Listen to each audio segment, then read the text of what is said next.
morning and very warm welcome to my dear student. Today we are going to start our new lesson 4.4 of class 4, and the name of the lesson is our cultural heritage. So to make you more clear about this lesson, our cultural heritage, I have written here some word meaning as you can see here. So the word meaning are monthly test. Monthly test means मासिक परीक्षा, portion means भाग, statue means मूर्ति, demon means राक्षस, fearful means डरलाग्दो, practical means व्यवहारिक, and priest means पुजारी. So these are the word meaning. I hope you will copy this in your copy. Start. Okay, so this lesson 4.4 of class 4, our cultural heritage, is related on. This lesson 4.4 of class 4 is related on a report. This lesson is related on a report which I am going to explain it. So I hope you will listen to me very carefully. So last week the student of class 4 from Bal Kanya Secondary School went to Konkalani Temple.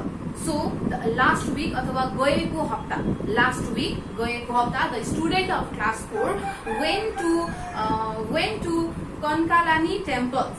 The student of Bal Kanya Secondary School went to Konkalani temples last week. The student of class 4 of Bal Kanya Secondary School went to Konkalani temples. So it was about 10 km far from their school. गएको हप्ता बाल कन्या secondary school का विद्यार्थीहरू कल्कनानी टेम्पलमा गएका थिए, and that temple was about 10 km far from their school. That Konkalani temple was 10 km far, about 10 km far from their school. र उनीहरूको स्कुलबाट कन्कालानी टेम्पल 10 किलोमिटर, लगभग 10 किलोमिटर टाढा छ.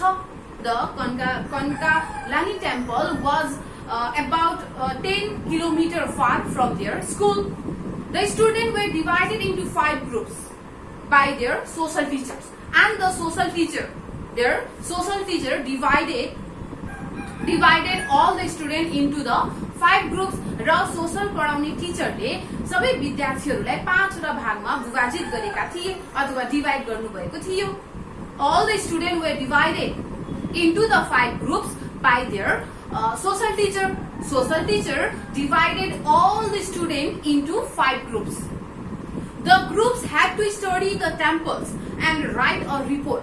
र ती ग्रुप्सलाई त्यो 5 वटा ग्रुपलाई चाहिँ टेम्पलको बारेमा, मन्दिरको बारेमा अध्ययन गर्नु थियो र त्यसको बारेमा, मन्दिरको बारेमा रिपोर्ट बनाउनु थियो. They have to make a report. First they have to study. First they have to observe that temple. First they have to observe, but first they have to study the temple, and after observing or after studying the temple, they have to make a report on temple. The student of Bal Kanya Secondary School went to Konkalani temple last week, and it was about 10 km far from their school, and the students were divided into 5 groups by their teachers or by their social teachers. Social teachers divided all the students into 5 groups, and all that 5 groups had to study the temple. They had to study the temple, and after studying or after observing the temple, they have to make a report. So it would be marked as a portion of their monthly test. Your report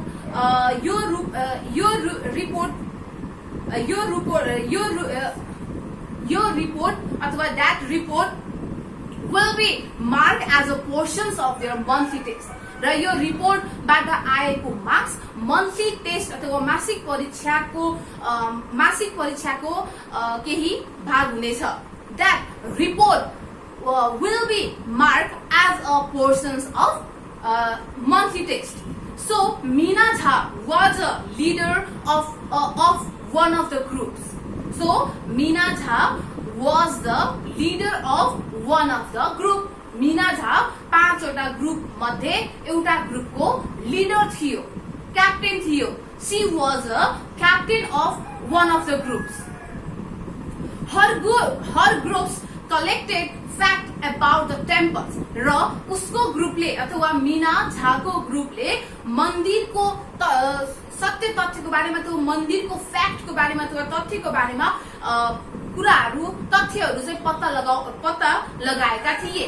The Meena Jha's groups collected the fact about the temple. They collected her group collected the fact about the temple, which I'm going to explain now. So name of the temple. र मीना झाको ग्रुपले बनाएको report हामी अब पढ्दैछौँ. We are going to study or we are going to learn the report which is made by the Meena Jha or the Meena Jha's group. So name of the temple ko naam Kankalani temple. So the name of the temple is Kankalani temple. Location, where is the location? So the location is Bharda Saptari. So the name of the temple is Kankalani temple and the location of the Kankalani temple is Vardaha Saptahari. And God and goddesses, त्यहाँ कुन देवीको अथवा कुन देवी देवताको मूर्ति छ त, अथवा त्यो मन्दिरमा कुन देवी देवताको पूजा हुन्छ त. So the God and the goddesses is Kankalani Devi.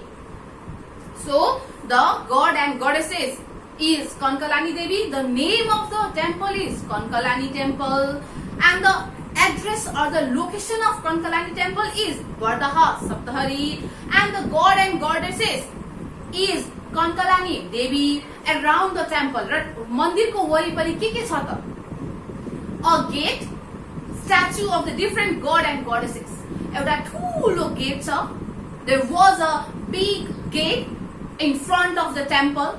मन्दिरको अगाडि एउटा ठुलो गेट छ. And there were a lot of statue of different god and goddesses. र त्यहाँ एउटा ठुलो गेट छ.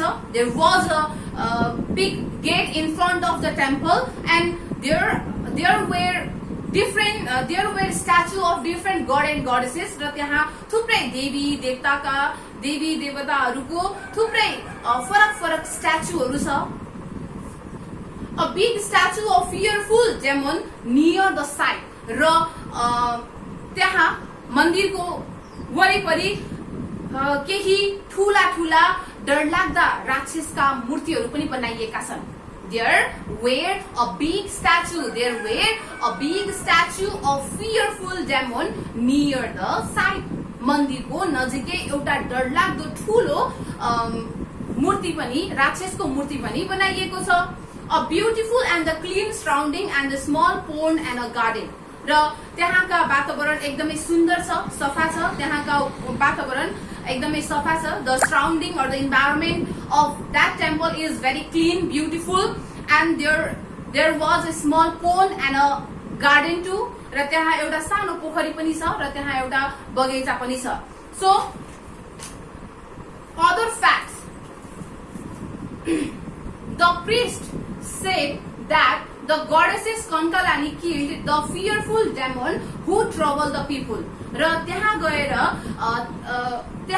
मीना झाका ग्रुप्सले अथवा मीना झाका ग्रुप्सले चाहिँ त्यहाँका प्रिस्ट अथवा पुजारीलाई चाहिँ प्रश्न सोधेका थिए. The Meena Jha or the Meena Jha's group asked some question to the priest.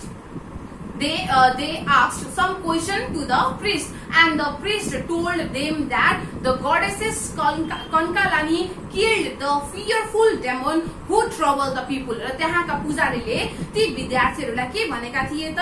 कङ्कलानी देवीले डरलाग्दो राक्षसलाई मार्नु भएको थियो. The goddesses Kankalani Devi killed the fearful demon who troubled the people. त्यो राक्षस जसले चाहिँ मानिसहरूलाई धेरै दुःख दिने गर्थ्यो, धेरै यातना दिने गर्थ्यो, त्यो राक्षसलाई, त्यो डरलाग्दो राक्षसलाई कङ्कलानी देवीले मार्नु भएको थियो भनेर चाहिँ प्रिस्ट अथवा पुजारीले भन्नु भएको थियो. The priest told that the goddesses Kankalani killed the fearful demon who troubled the people. And the people sacrifice God, goat, hen, dog, buffalo to the Kankalani Devi. र त्यहाँ व्यक्तिहरूले तो मानिसहरूले गाई, बाख्रा, भैँसी अथवा हाँस यी कुराहरू यी इत्यादि कुराहरूलाई चाहिँ सेक्रिफाइस गर्ने गर्छ. They sacrifice goat, hen, dog, buffalo to Kankalani Devi in the name of Kankalani Devi. They sacrifice animal in the name of Kankalani Devi. Kankalani Devi को नाममा केही व्यक्तिहरूले गाई वस्तुहरू के गर्छ त बलिदान दिने गर्छ. They sacrifice some animals in the name of Kankalani Devi. Kankalani Devi is worship for getting our wish fulfilled. Kankalani देवीलाई हामीले हाम्रो इच्छा पूरा गरिदिन्छ अथवा हाम्रो विश अथवा हाम्रो चाहना हामीले मागेको कुरा पूरा हुन्छ भन्ने चाहिँ मान्छेले विश्वास गर्ने गर्छ. People believed that the goddesses Kankalani Devi fulfilled our wishes.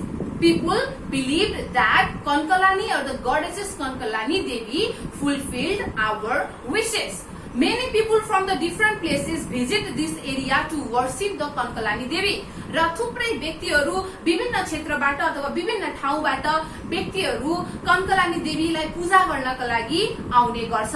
Many people from the different places visited this area to worship Kankalani Devi. We should protect it also for the tourism development. हामीले पनि कनकलानी देवी मन्दिरलाई चाहिँ हामीले पनि संरक्षण गर्नुपर्छ अथवा हामीले प्रिजर्भ गर्नुपर्छ, प्रोटेक्ट गर्नुपर्छ to develop for the tourism development, to develop tourism पर्यटकीयलाई विकास गर्नको लागि अथवा टुरिज्मलाई डेभलप गर्नको लागि हामीले यो मन्दिरलाई हामीले विकसित गर्नुपर्छ अथवा संरक्षण गर्नुपर्छ. We have to protect, we have to conserve this Kankalani temple for tourism development. This can help us to earn more foreign currency. यसले हामीलाई विदेशी मुद्राहरू कमाउनका लागि हामीलाई अझ सहयोग गर्ने गर्छ. It helps us to earn more foreign currency. So Meena Jha and her group show the report to their teacher.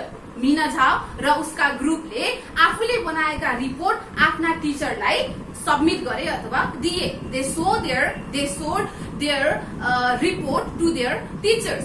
Next group presented a report on the historical place. र त्यसै गरी अर्को ग्रुपले भने हिस्टोरिकल प्लेसेस अथवा ऐतिहासिक ठाउँहरूको बारेमा report बनाएका थिए. The next groups presented a report on historical place and they shared their report in the classroom. र ती ग्रुपले पनि आफूले बनाएका रिपोर्ट क्लासमा प्रेजेन्ट गरे अथवा क्लासमा सबैलाई सुनाए अथवा सबैलाई आफूले बनाएको रिपोर्ट देखाए. They show their report in the classroom.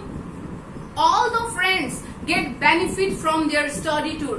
सबै साथीहरूले अथवा सबै विद्यार्थीहरूले यस टुरबाट निकै फाइदा पाए. They got benefit from this study tour. The student of class 4